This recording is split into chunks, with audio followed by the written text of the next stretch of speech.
cases in the High Court is concerned, a single judge cannot handle all these cases. We have how many districts in West Nile? Right now, 13. And all these cases coming up from all these districts, from the magistrates' courts, and even the matters which are filed in High Court.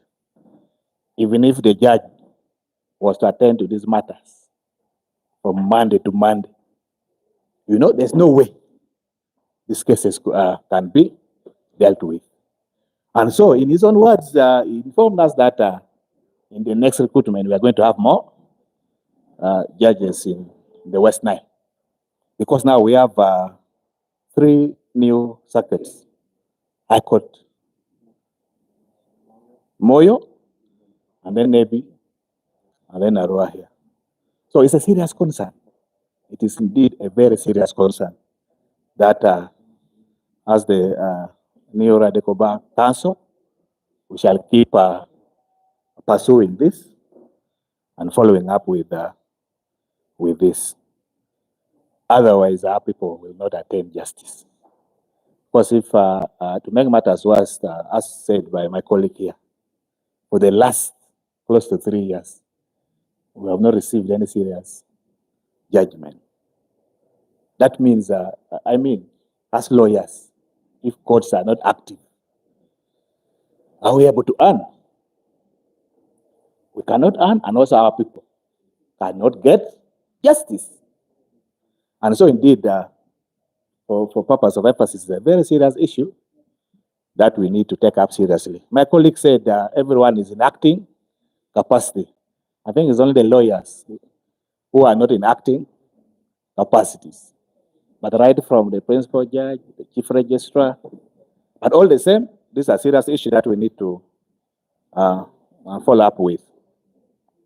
Colleagues, there are a number of things that I think I wouldn't want to talk about them because I know the president. And some of the things my colleague talked about, the president will attend to some of them. He talked about bail. So one of the issues we raised to the CJ, and I believe our vice president will talk about that. Otherwise, as members of the Northern Bar, I would like to thank you so much for the unity that my colleague has talked about. This year we are going to have our Northern Bar dinner. And this time around, we are going to be either in Gulu or Kitgum. But we shall give you updates. But one thing that I want to maybe add my voice on. There's one thing my senior colleague here talked about, the question of us standing up as lawyers to defend our rights. It is something that as lawyers, we need to rise up and speak for ourselves and defend our rights. Otherwise, why are we lawyers? We speak for the voiceless. There's a famous quote that the man who does not fight for what he wants does not deserve what he desires. I could amend this and say the lawyer who does not fight, to some extent try to respect senior counsel, like if Lord Madeira is before court, they will try to pretend and try to what?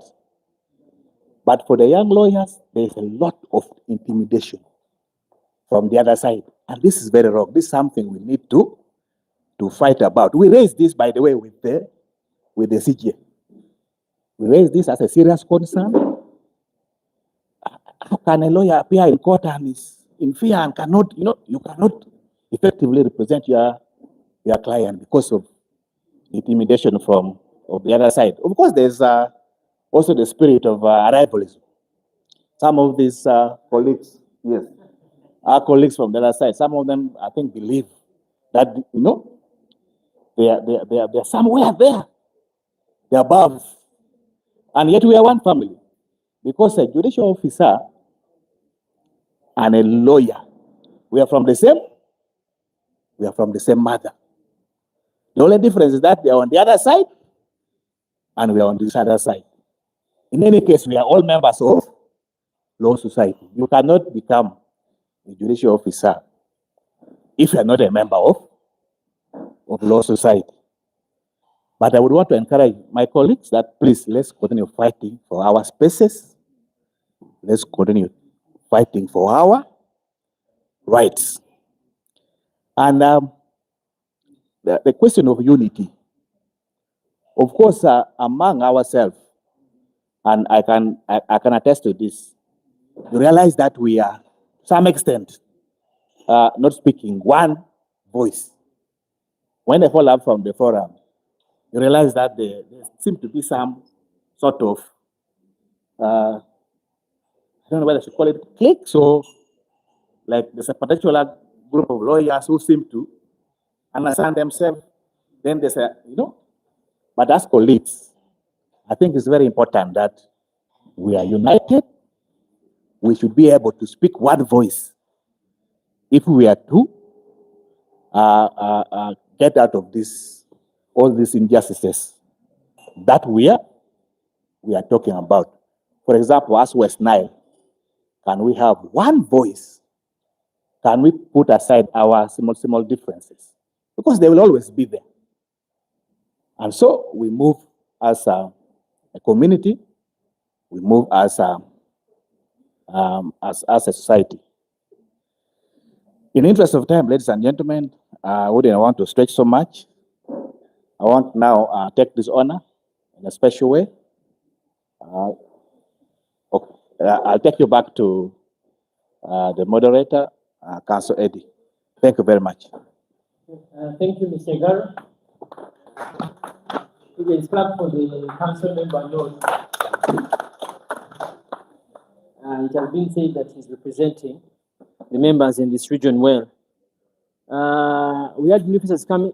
Some people have just come up.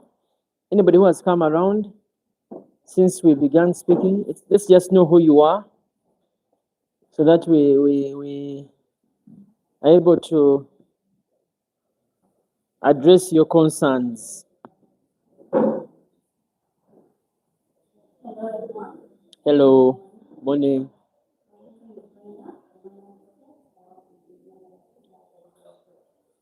You're most welcome, Brenda. Hello, everyone.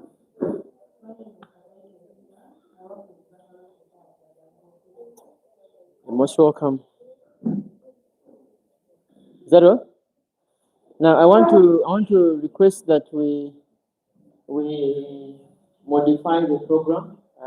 We have the next item as the remarks from our Vice President, but it is best that we receive your concerns, which is why we are here primarily, so that we are able to have them addressed either through his address or through whichever way you engage with our people raising and addressing whatever comes up. My brother who was here to do the microphone, I want us to have the microphone go around. Whoever would want to bring any issue to the council's attention. We are here to receive feedback from you. We also know how we can support you. I think I have to raise the number of questions. We need you to do them.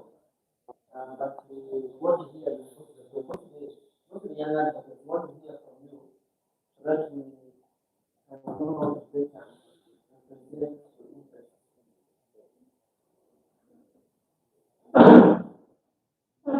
Sorry, I'm not really much, but just that is what you say. You want to appreciate the reason actually. In most cases, like Senior said, you have your leaders out there, but I never take about the people. We are representing. You don't want to be up there in the shoe. We are doing what you are presenting. So the main reason the main powers decided that the right going back to go down. People from the farthest end, let's begin it at one. We speak to the members, they tell us, they share us their challenges. They also address, also tell us, guys, this is what we want you to do, how we feel you should be doing this, and also some of the recommendations. So that's when we go back home and we are speaking up there. We are representing your views, not our views. And I think this is what you need in our own action, it's not what you need. So that is why we need to have a free discussion. You will always have this compromise that is from.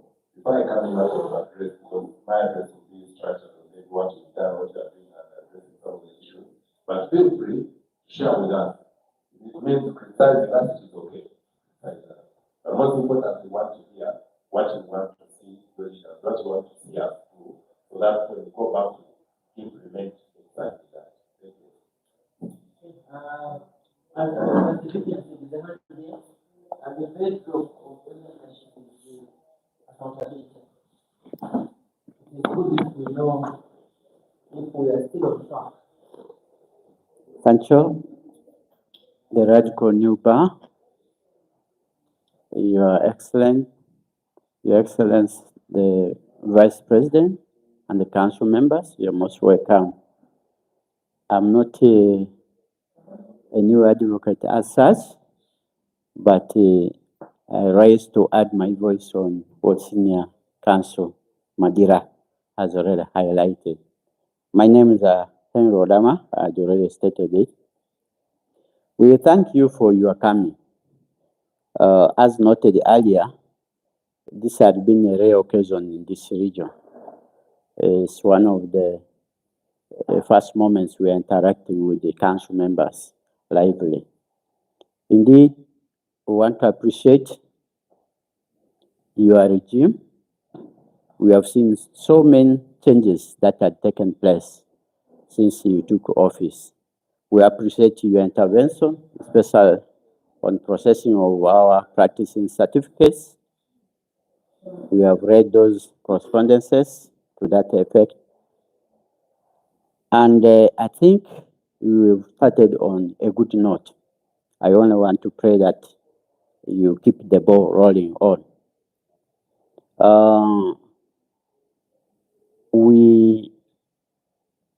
On behalf of West Nile Bench, I will appreciate that you extend this interaction with the judicial, those in the bench in this region.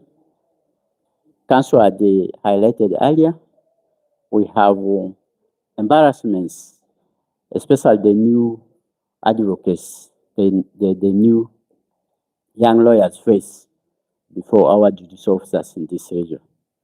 Even to the extent where somebody has paid for a practicing certificate and they has shown that this is evidence where we have paid, we're only waiting for the certificate to be signed. But the judicial officer tells you, no, what I need is just a PC. You wonder what type of human being is that? These new lawyers have been subjected to embarrassment before their clients in these courts. That is something which I really wanted counsel to take on, because we all started as new young lawyers. You don't start to climb the tree from up, you start from whatever. So these guys are subjected to, that's the intimidation Senior Counsel was talking about. I will only add my voice that you extend this visit and if possible meet the judicial officers. CLE trainings, we had time and over requested that some of the CLE trainings be extended to this region. We had it only once during his regime. We'll appreciate if more of these trainings are rolled this side, because most of these trainings have turned to be commercialized. I say that without fear or favor. We have so many new generation of young lawyers who are coming up. They are still trying to make up. Some of the trainings which do not attract monetary value should also be extended to them. And most trainings we see being organized, paid 200, 300, 500. If you could balance that, there should be some, at least let the new members have opportunity to obtain that 20 mandatory points for the renewal of their PCs. That is our humble appeal. Inspection of our chambers used to be lately done over the country, but there's some improvement we have seen. We only want to commend that let the inspections be done in time so that we do not lag behind in processing, because you only get the approval of the chambers after being inspected. That's our humble appeal, that inspections in West Nile region be done a little earlier.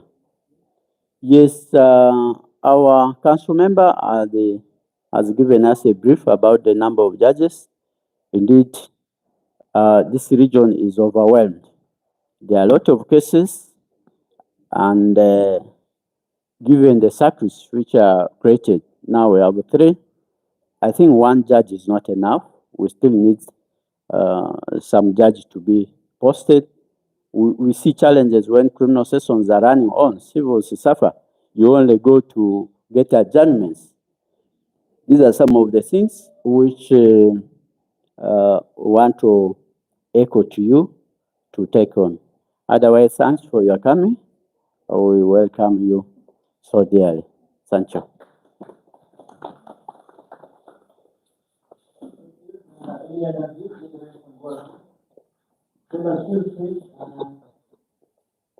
talk to the council. Good morning. I have one concern which members have been asking me. Their main concern is the injunctions which have been put against ULS having an AGM or elections, and they are saying that soon the first year is coming to an end. Are there going to be elections?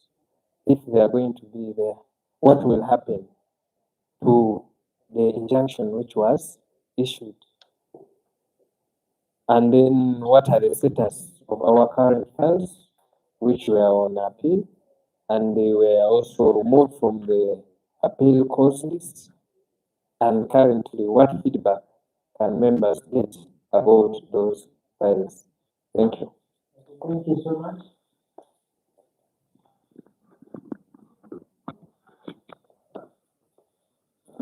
Thank you. I think I'm representing the table. It's a general view.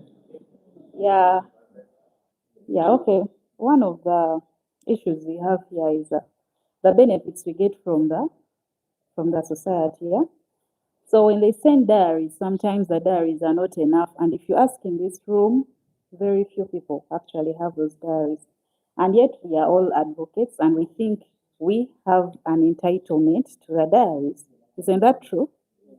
So if you send, a law firm has like maybe 8 advocates and only 2 have, what will the rest use? So it's just a general concern. Then secondly, T-shirts for these pro bono day activities and all that. We are well aware that if it's in Kampala, everyone gets, even the neighbors, passers by. Yeah, I've noticed that a number of times when I was still practicing in Kampala, before I even became an advocate. We all had these. From blue to what now we have the best quality. Or actually, well done on that, because really your shirts are the best I've ever seen. I told the ULS team. So if they're sending such things, if they're not going to be enough, maybe they should not send. Because I don't feel glad to wear a ULS pro bono t-shirt and my friend seated next to me doesn't have. It really, for us here, we are more united than you see, because we feel for each other, we support like each other. So if they're not going to be enough, maybe you can just say West Nile or Arua, we are cutting you off because they are not enough.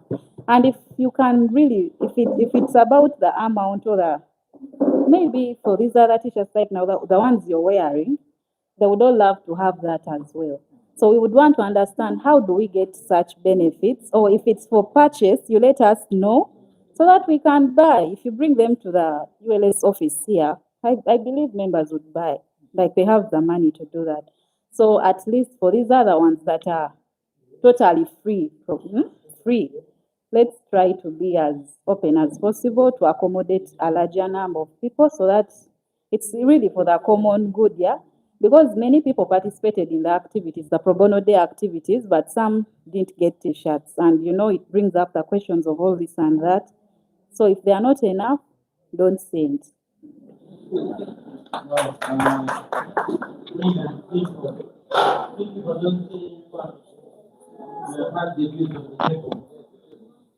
Yeah, we still have another view. The issue is about practicing certificates. Our practicing certificates are only valid for 1 year, and you really pay a lot of money to get these practicing certificates. So our view was, can't the council put a motion, let this practicing certificate at least be valid for 3 or 4 years? Because the reason, 2, 3 or 4 years. The reason why I'm saying so, because when the practicing certificate expires by 31st of December, does it mean that as a practicing lawyer, you don't know anything about law?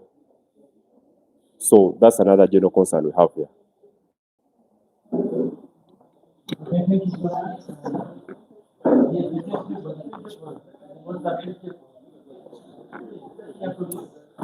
Now, maybe to add on my colleague's view about the PC delays and what have you, to add on time. Everyone has been murmuring, hey, that is his view. But my query is, there's a lot of delay. As much as it is January 1st to 31st, like a yearly thing, but by the time you apply for it, it delays. I am here, I've applied for the PC, but it has taken me 3 months. I've not seen it. I've complied. Only to be embarrassed before this judicial officer last week was telling the clients, okay, litigants in the courtroom, your lawyer does not have a PC. You guys, you know what it takes by that. We are doing business. I'm there for business. I cannot be embarrassed when my client is there seeing. He or she gave me the money, but my PC is in Kampala. I'm being told by the judicial officer before court that your lawyer does not have a PC, and the clerk reinterpreted it. Like, you don't have your lawyer does not have a PC. So that one doesn't sound right. At least when we apply for it, you guys should help us quicken it. At least 2 weeks. 2 weeks would do good. That is my view. So another view is on the CLOE points, the training. My seniors have already talked about it, Senior Odama, but I want to add on. Me as a young lawyer, I don't look young, I'm old, but in practice I'm still young. I see it is really expensive for us. We are still handling seniors' files, they are here. We have their files we are handling, we do not have our files. So there's no way that we really have that money to do what? To pay for those CLOE trainings. At least I see a training that is at 150K. It would be proper if you put young lawyers on a task of 80K. That would be reasonable, or 50K.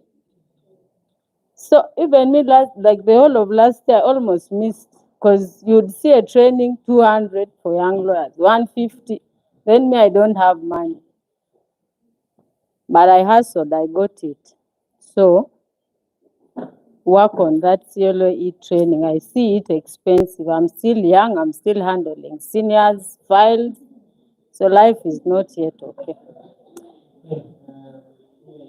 Another view is about embarrassment faced by young lawyers. They're here, they're cowardizing, but it's up to them. Me, I'll have to say anything. I know they're affected, but they don't want to say anything. We are being embarrassed, you people. We're embarrassed. It's not that I'm dense. I know the law. I studied. I did bachelor's, I got good points, by the way. I got good CGPA. I went to, okay. Had it not been for the then re-entry that some of us delayed to be in practice. But finally, thank God, I don't joke with Otafire by the members here. By the time it was scrapped off, we did it. And we are here. Embarrassment by judicial officers. I cannot mention them. We know them. We can't mention them. We are here as young lawyers. You come to court, by the time somebody tells your clients, your lawyer does not have a PC. When it is there in law counsel, and I paid for it, isn't that an embarrassment? Then you're giving your point of view about law, your practice. Someone is not giving you, like, you're a judicial officer, for God's sake. You have to guide me, maybe. Counsel, it's not like that. Maybe it's like this, in a humble way. But there's the way they do it that makes us feel incompetent before our clients. And we are doing business. The moment you're embarrassed like that, you lose business. So kindly. That's all. Yes,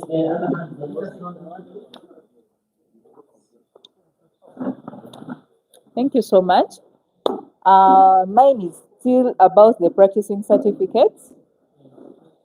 Since we are heading towards digitalization, and RNB is all about digitalization, I'm appealing to the council to look towards making the renewal process or applying for practicing certificates to digitalize it and make it online.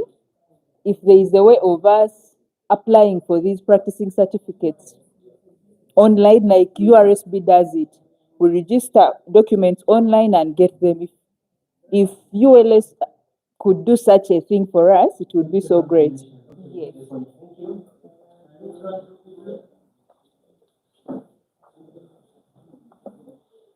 Thank you so much. Mine is a concern. I've observed it for some time since this new president took over office. Perception. Most of our either people who are used to previous mode of operation feel that RNB is an attack on them. And we normally hear comments in court when someone gives a radical view, which to them they feel it is an attack. You have started speaking like you are president. I don't know if you have ever heard someone say that, but that is what they are senior lawyers who feel so much attached to how things were done, and they feel this trend as an attack on them. They may not be at the bar, but they reason like people at the bar, at the bench, I mean. So they feel even any slight reason you give contrary to what they think is an attack on them. What I was saying is, one of the challenges the council members, the current council members are facing, and it is affecting us, is perception by people at the bar and some senior councils. I said, if you give a view which is radical in nature, when we say revolution, meaning something which was not there, you want to bring a new thing. For them, they look at it as an attack, which ideally, it's something actually to transform the system which is already existing. And when you raise a view, maybe in a radical way in court, they say, you have now started speaking like you are president. You get? So I'm saying one of the challenges the current council is facing is actually perception. How it is raising its views is affecting even us down here. And two, many times they call us to give career guidance to the young people. It has become very difficult for young lawyers actually to inspire young students down there, because what we are going through as young lawyers cannot actually make them to look at us as people they should actually join. She was saying that most of our files are files handled by senior lawyers. Sometimes even getting PC. You finish back course, you apply, you do everything, getting enrolled is like, and your siblings keep seeing that you finish school long time, but you are just there. You get it? You're a burden to your family than even redeeming them from the challenges they are facing. So this is how hard this profession has become. But if it continues like this, I don't know how we shall inspire young people to join this profession. So some of the issues sometimes I think for West Nile, we feel it is political. The whole region, one judge. The road, I know you experienced it. The road, very bad. So it's not what even our seniors here may not say it. When they're recruiting judges, judicial officers, you look for people from West Nile. Even when they apply, they don't get those opportunities. So we see like the trend, everything is just going the other side. We are heading towards Congo, Congo or South Sudan. So I feel there should be, because we need to speak for our rights. And there must be equality in distribution of national cake. And this can be seen through recruitment and other things. So, having said all this, I beg to stop. I'm sorry if I've attacked you in one way. Okay, thank you. We are short of time. Let's have it. Let's have it.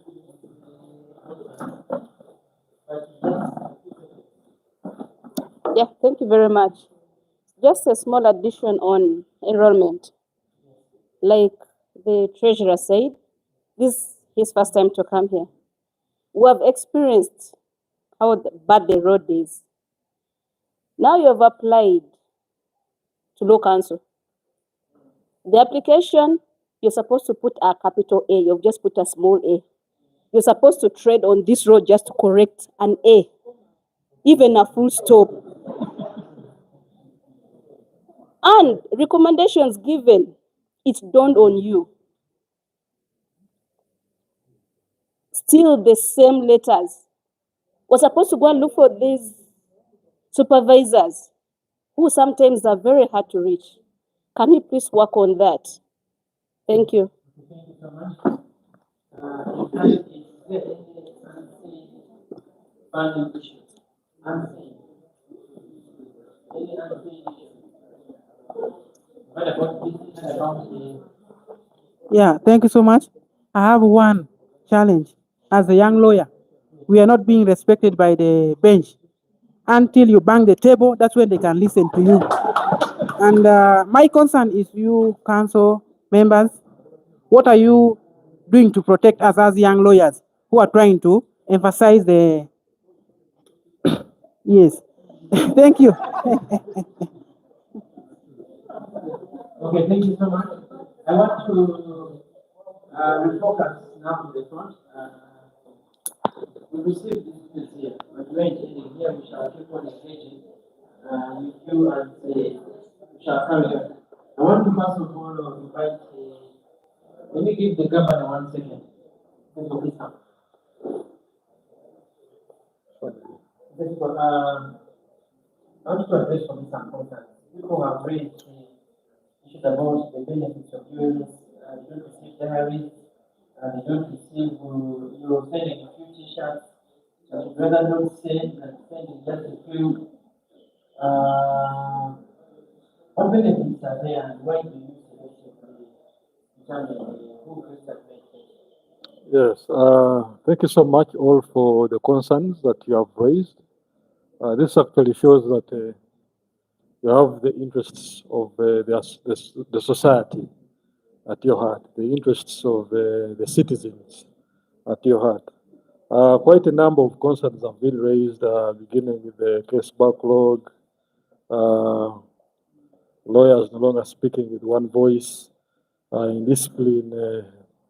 But it's so good that there is no discipline of lawyers in Arua. That is so good, and that actually beats the logic that has always been put forward by judicial officers, saying that we no longer have respect for the bench. So that is quite good on the part of the advocates in Arua. In as far as issues concerning dairies and the R&B, of course, we inherited the system, as you all know. The dairies that we actually availed out to the members were procured by the current council, and we actually just delivered what was made available. Of course, this is the radical Nuba. Things in our year will quite be different. First of all, we are going to try and ensure that at least by the AGM, we shall be serving out the dairies to the members. For those who will be unable to attend in Kampala, through our clinics, we shall be dispatching the same. Of course, we have the data. We know the lawyers. That is why we have come to do these visits. When you know that Arua has around, let's say, not more than a certain number of lawyers, we shall try to ensure that those dairies are actually brought to the attention of all the members. Concerning the R&B or the pro bono t-shirts, we had actually shared out some of the shirts with the president of the region, Mr. Egaru, but we are going to try to pick it up and see. If there are some members who actually did get the shirts, then this is something that at least in my docket I can always try and push, that each and every member can actually benefit. That has always been the concern that members have always put forward, that people should actually benefit from the subscription that they pay. And that is something we need to push forward. Yes. Was there another question that was put? The CLEs, I think, since the vice president is in charge of, yes, I think we'll be able to. But the CLEs, at least from what I've gathered, they have tried, first of all, we have tried to put as many free CLE points as possible, because we realize sometimes the new lawyers don't have the funds. They have challenges with the funds. And this current year, we have around 33 CLE points, 33 CLE free points. You just begin with the new lawyer, when you start counting all those meetings you've had, all the events, you can actually gather quite a number of points, but that will be a docket that will be handled by the vice president.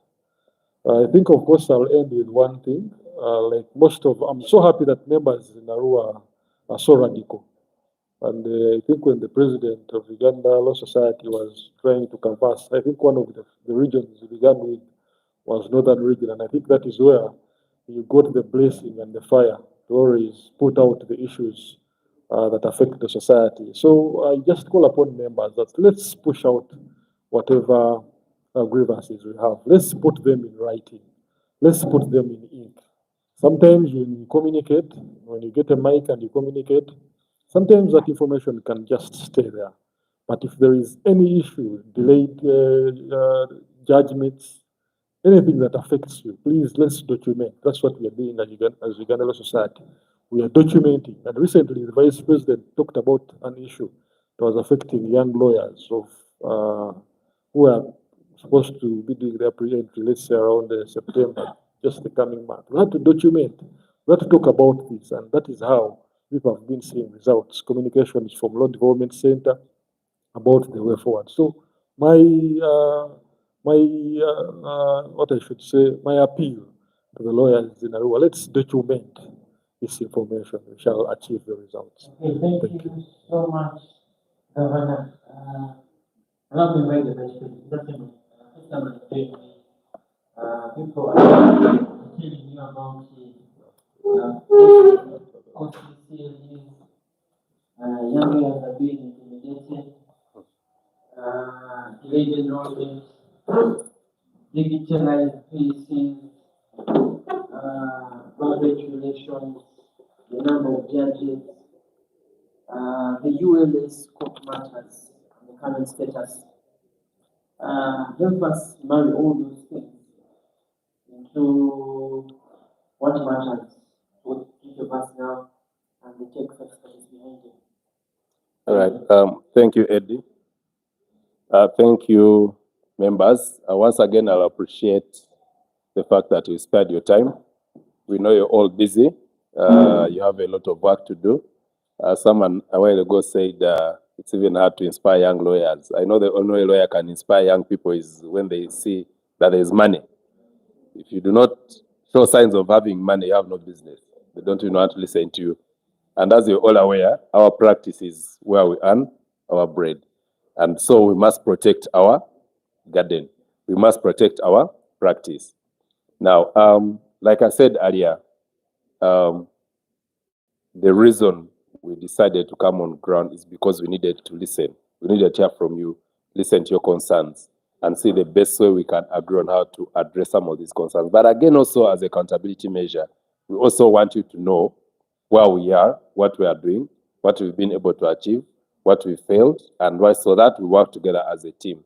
I like the fact that someone at the beginning talked about unity. I think Senior Madira, that before lawyers used to speak with one voice, but these days it's rare. But then I got some confidence from our back on track when she says that, you know, here we are one. And what we've been calling for is that unity, speaking in one voice, one unison, because if we do not do that, if we break ourselves, then we shall be headed for doom.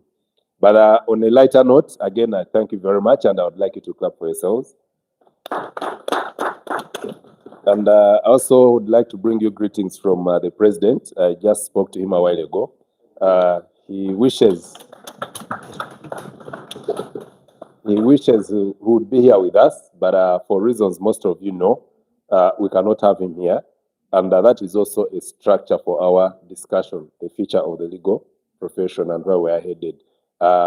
Adding also voice to what the gentleman somewhere said, saying, you know, the perception of how lawyers are looked at and what it should be. So before I proceed, I still want to read that word, back on track. Yeah, we want to be sure that we are back on track and we are still on track. We don't want to veer off. Now, I'll try to structure my address while responding to most of the issues, the recommendations, the challenges, so that we try and cover everything the best way I can. And I'll begin with the issue of judiciary. Now, you must have heard the governing council, the R&B leadership, come out properly and say we need to have a radical surgery of the judiciary. And we don't shy about that. Now, this has not just come out now. Even during campaigns, even before, some of these have been persistent complaints. That is why it happened to be one top of our agenda. And the issue was, how do we do this? What is the best way to do this? It doesn't mean that people before have not tried. I want to believe people have tried. There has been engagements, there have been several, interventions maybe that have been done. But we are seeing the situation deteriorating. You're talking of intimidation. You enter court and the member of the bench thinks they're in another world, and you're also in another world. Yet we are supposed to have that mutual respect. It doesn't mean that the person, because the person is at the bench, I'm at the bar, we are any different. We are all striving for the same thing. We are all trying to deliver justice. Whereas you're earning from your client, the other person is earning your taxpayers' money, which by the way you also pay. And their role is just simple. As a lawyer, let me do my part, let the judicial officer do their part, and let the client benefit. But we've seen those persistent, aspects of the members of the bench, taking a different route where it's as if they're from another planet. Now, from the beginning, like I said, we tried to do several interventions. You saw our immediate focus on the Judicial Service Commission, because that's where it all begins from. The appointment of judges, the discipline of judges. We've had some members, I'm sure some of them are not speaking, who even lodged complaints in JSC, but they've never had these complaints. They've never had that particular judicial officer being questioned, yet that is the purpose of that body, because we need to, to maintain that independence of the legal profession. But at the same time, we need to hold the judiciary accountable. It is our role, and the judiciary must be accountable. It doesn't, you see, when you fail to do your work and you resort to intimidation, then at the end of the day, who is suffering? The ordinary person. Now, I said we've had several, approaches. If it means engagements, we've tried engagements. Recently, you must have seen us in a meeting with the Chief Justice. Before then, we wrote several letters saying, we have hot button issues. Members have issues. We need to meet you and we discuss. Even before the opening of the new lawyer, that was on, I think, 16th January. We said we need to meet you because we had gathered all these things from members across.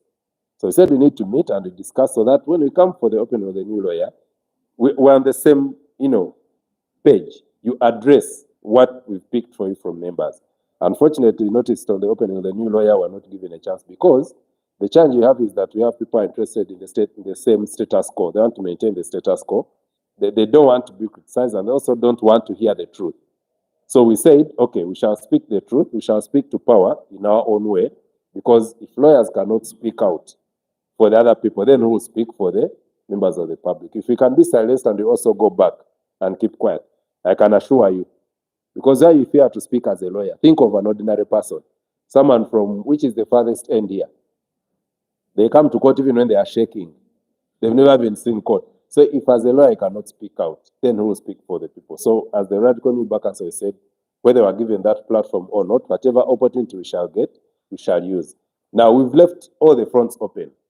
Bit engagement, we've sat and shared these ideas with them, and we keep calling for reform. We are saying this is what I need to do. This is our, these are our recommendations. And when it comes to the issue of judiciary, recently it's what happened in Masaka, when the lawyers in Masaka laid down their tools, saying, we are tired, we can't have one judge handling this whole circuit. And like you were saying, this is a new judge who is just, there are over 5,000 files. And this is someone who has not been, you call them cadre judges, someone who lacks experience. There's no way you can expect them to perform. And we said, yes, we will support you as the bar. You generate, you can come up with your issue because it is a Masaka issue, but we shall push you as your leaders. We shall be behind you. And I think that is when we had an engagement with the Chief Justice and the acting principal judge. And I think they posted another judge there. But we are saying it shouldn't be like that. It shouldn't be when we come out and speak that then they should do something. It should be a structured issue where we know if there are new recruitments, this should be the policy. These are judges should be posted in areas. There needs to be accountability. And as ULS, we are big stakeholders. We need to be aware. They need to ask us, so okay, in Arua, how many judges do you think? You don't just post for. You come and approach the bar, and then we advise so that, because we are the ones on ground, some of them are out of touch with reality. But that's what we are pushing for, saying you need to do more consultations. And where they refuse to do that, we go there and we find them and we force our own ideas on them. We say, now this is what you have to do. Now, the same thing, I remember that meeting were with the council members, and when we raised that issue of bail, we have some bail applications pending for years. I remember the Chief Justice directing the acting PJ to compile a list of pending bail applications which have been in the system for over 6 months, a year. They have not been fixed. And the PJ promised to do that. We are supposed to be following up to see, because when we raised it, the Chief Justice acted like he's not aware this is happening. And the PJ was also in shock that there are areas where people file bail applications and spend a year without having the same fixed. The same issue we're having with delayed judgment. Now, it's our choice as members. We can choose to fold our hands and say, that is the judiciary. We cannot say anything. We shall wait for them to do what they want. At the end of the day, if you look at the performance report, the judicial performance report of 2024, they said only 10% of Ugandans go to court to seek justice. Now, those are the few people where we are getting some little money, as many as we are. Now, imagine even the 10% completely lose trust in the judiciary. They feel they cannot get justice. Where does that leave us as lawyers? And then who is there supposed to fight for our space and our business? Because that means if I go to court and I can't get judgment, I'll find my own ways of getting justice. People resort to other ways altogether because we are being frustrated by the system. And at the end of it all, lawyers shall remain, the way we were saying, we cannot even inspire people to join the profession. So that's why we're saying some of these issues, people look at them as minor.